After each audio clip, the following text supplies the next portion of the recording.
4.5 Hurricane Harvey just hours away from making landfall. A live look this evening from Corpus Christi tonight, one of the areas a potential target for the eye of this storm. From Corpus to Houston, we have team coverage of this storm for you tonight. Good evening, I'm Lauren Freeman. And I'm Bill Baessa. We are here in the Severe Weather Center with Frank. He is tracking the strength of this storm for us as well as its path. And, you know, and the path is the concern, Bill, because it's going to come in through Corpus and go up to Victoria, possibly dropping 40 inches of rain, looping back through Matagorda Bay, and then attacking us. And we could see some of the most catastrophic flooding. And we've seen a lot of catastrophic flooding. We have. Just in the last 20 years. We could see the worst that we've ever seen. So let's get to it. This is a well-formed storm. It is off the coast of Corpus Christi, moving to the northwest now at 10 miles per hour. I'll zip in here, and you can see there's the eye of the storm as it continues to move through.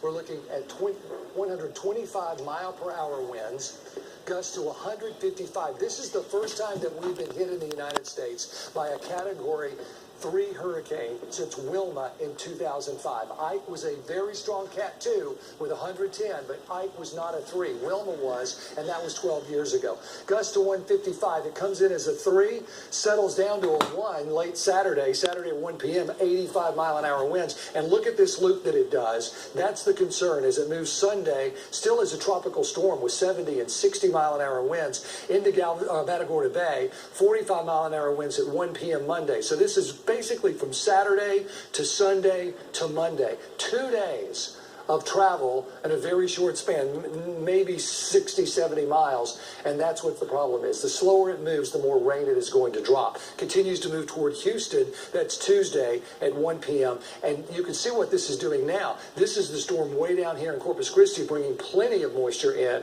to southeast Texas. So you can imagine as it continues, no matter how weak it might become, as it continues to crank right here, it's just going to pinwheel more and more of this rain anywhere from Victoria to Houston. And that's the problem. Here's a look at the watches we're seeing. Tornado watch until 2 o'clock for these red areas that go down to the south.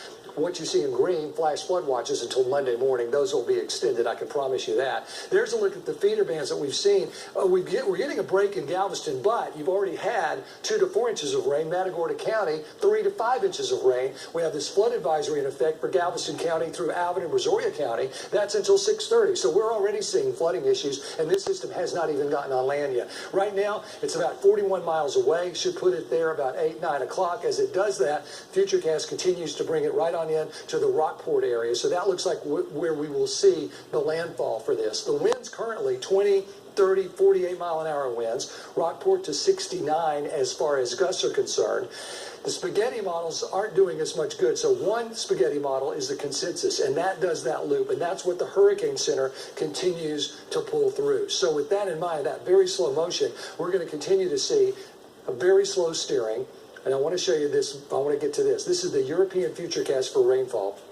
This is what we're worried about. And this is really in line with this loop that's being made. And you can see as we get to Monday, that white to green area is 20, 25 inches of rain, going to 30 plus by Wednesday. For Houston to Hempstead, 16 to 20 inches of rain across the area. Coming up, we've broken down some of the bayou and river forecasts, and they are anywhere from moderate to major flooding. I want to show you those coming up in Maine weather. That's in just a few minutes. Bill, Lauren? All right, Frank, thank you. Right now, it looks like the eye of Harvey will make landfall just north of Corpus Christi near Rockport. But Corpus is definitely in the storm's path. We have a live look from Corpus right now. So far, there is no mandatory evacuation for the city, though officials did urge people to leave there. Evacuations have been ordered for some surrounding areas, however. You go a little bit further up the coast, folks near Port Lavaca and Victoria are also feeling the effects of Harvey. Channel 2's Brandon Walker is joining us live now from Port Lavaca tonight with an update on this. Brandon?